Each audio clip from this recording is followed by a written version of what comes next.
നമസ്കാരം. ഭാരതത്തിന്റെ പല നീക്കങ്ങളിലും നോക്കുകുത്തിയായി നിൽക്കുന്ന പാകിസ്ഥാനെയാണ് നമ്മളിപ്പോൾ കണ്ടുകൊണ്ടിരിക്കുന്നത്. അതുപോലെ തന്നെ ചൈനയും. ഇന്ത്യക്കെതിരെ പലതും ഇവർ പദ്ധതിയിടുന്നുണ്ടെങ്കിലും അതെല്ലാം പാളിപ്പോകുന്നതും നമ്മളിപ്പോൾ കാണുന്നതാണ്. അതേസമയം ഈ വർഷത്തെ ഇന്ത്യയുടെ റിപ്പബ്ലിക് ദിന പരിപാടിയുടെ ഭാഗമാകാനുള്ള ഒരുക്കത്തിലാണ് ഇന്തോനേഷ്യൻ പ്രസിഡന്റ് പ്രബോവോ സുബിയാന്റോ. വിദേശ നേതാക്കൾ ഇന്ത്യയുടെ ആഘോഷങ്ങളുടെ ഭാഗമാകുന്നത് പതിവ് കാഴ്ചയാണെങ്കിലും സുബിയോയുടെ സന്ദർശനത്തിന് പ്രാധാന്യം ഏറുകയാണ്. ഇന്ത്യയുടെ ബ്രഹ്മോസ് മിസൈലുകൾ സ്വന്തമാക്കുകയാണ് ഈ വരവിന്റെ ഉദ്ദേശമെന്നാണ് വിലയിരുത്തൽ. ഇതുമായി ബന്ധപ്പെട്ട അന്തിമ കരാറിൽ അദ്ദേഹം ഒപ്പുവെക്കുമെന്നും റിപ്പോർട്ടുകളുണ്ട്. കരാറിൽ അന്തിമ ധാരണയായാൽ അടുത്ത വർഷം തന്നെ മിസൈലുകൾ ഇന്ത്യ ഇന്തോനേഷ്യക്ക് കൈമാറും. നേരത്തെ ഫിലിപ്പീൻസ് ഉൾപ്പെടെയുള്ള രാജ്യങ്ങൾ ഈ മിസൈൽ ഇന്ത്യയിൽ പക്കൽ നിന്നും വാങ്ങിയിരുന്നു. ഇപ്പോഴും മിസൈലുകൾക്കായി നിരവധി രാജ്യങ്ങൾ ഇന്ത്യയെ സമീപിക്കുന്നുണ്ട്. അതേസമയം കരുത്ത് തന്നെയാണ് ബ്രഹ്മോസ് മിസൈലുകളെ വേറിട്ടതാക്കുന്നത്. ഇതിലേറ്റവും പ്രധാനപ്പെട്ടതാണ് മിസൈലിന്റെ വേഗത. ശബ്ദത്തേക്കാൾ 3 മടങ്ങ് വേഗത്തിൽ സഞ്ചരിക്കാൻ ഈ മിസൈലിന് കഴിയും. ശത്രുവിനെ ഞൊടിയിടയിൽ ഭസ്മമാക്കാനും തൊടുത്തതിന് ശേഷവും പാദമാറ്റം എന്നത് ബ്രഹ്മോസിന്റെ മാത്രം പ്രത്യേകതയാണ്. ഇതുവഴി ശത്രുവിന് രക്ഷപ്പെടാനുള്ള സാധ്യത ഇല്ലാതാകുന്നു. വായുവിൽ നിന്നും ഭൂമിയിൽ നിന്നും വെള്ളത്തിൽ നിന്നും ഈ മിസൈലുകൾ തൊടുക്കാം.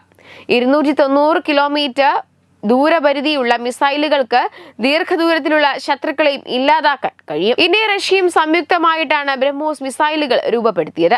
ഇന്ത്യയുടെ ബ്രഹ്മപുത്രയിൽ നിന്നും റഷ്യയുടെ മോസ്കോയിൽ നിന്നുമാണ് ബ്രഹ്മോസ് എന്ന പേര് ഉടലെടുത്തത്. 2001 ബ്രഹ്മോസിന്റെ പരീക്ഷണം രാജ്യത്ത് ആദ്യമായി നടന്നത്.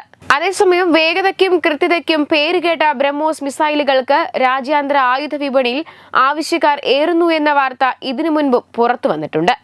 ഇന്ത്യയുടെ പ്രതിരോധ ഗവേഷണ സ്ഥാപനമായ DRDOയും റഷ്യയുടെ NPOയും സംയുക്തമായി വികസിപ്പിച്ച സൂപ്പർസോണിക് ക്രൂഡ് മിസൈലാണ് ബ്രഹ്മോസ്.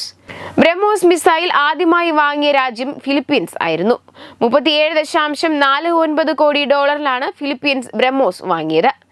ഇന്ത്യയിലെ ബ്രഹ്മപുത്ര നദിയുടെയും റഷ്യയിലെ മോസ്ക് നദിയുടെയും പേരുകൾ ചേർന്നാണ് ലോകത്തിലെ ഏറ്റവും വേഗതയുള്ള ക്രൂഡ് മിസൈലായ ബ്രഹ്മോസ് നിർമ്മിച്ചിരിക്കുന്നത്. മാക് 2.8 മുതൽ 3 വരെയാണ് ബ്രഹ്മോസിന്റെ വേഗത. കരയിൽ നിന്നും കടലിൽ നിന്നും ആകാശത്ത് നിന്നും വിക്ഷേപിക്കാനാവുന്നതാണ് ഈ മിസൈൽ. ഇന്ത്യയുടെ കരനാവിക വ്യോമസേനകളുടെ ഭാഗമാണ് ബ്രഹ്മോസ്.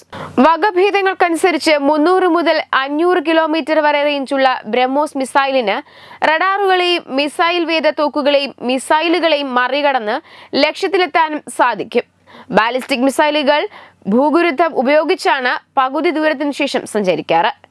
എന്നാൽ ബ്രഹ്മോസ് പോലുള്ള ക്രൂഡ് മിസൈലുകൾ വിക്ഷേപിക്കുമ്പോൾ മുതൽ ലക്ഷ്യത്തിലെത്തുന്നതുവരെ ഇന്ധനം ഉപയോഗിച്ചാണ് സഞ്ചരിക്കുക.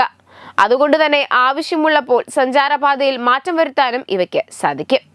വെബ് ഡെസ്ക് തത്തുമൈ news. Powered by Jyothis. Realising your dream home. Our ongoing luxury apartments projects are Crown near Karivattam, The Square near UST Global, White Manor near Attigal Ambalathara, and Evergreens Luxury Villas near Tirumala. Call 90482 55599. Jyothis Building Promoters Private Limited, Thiruvananthapuram.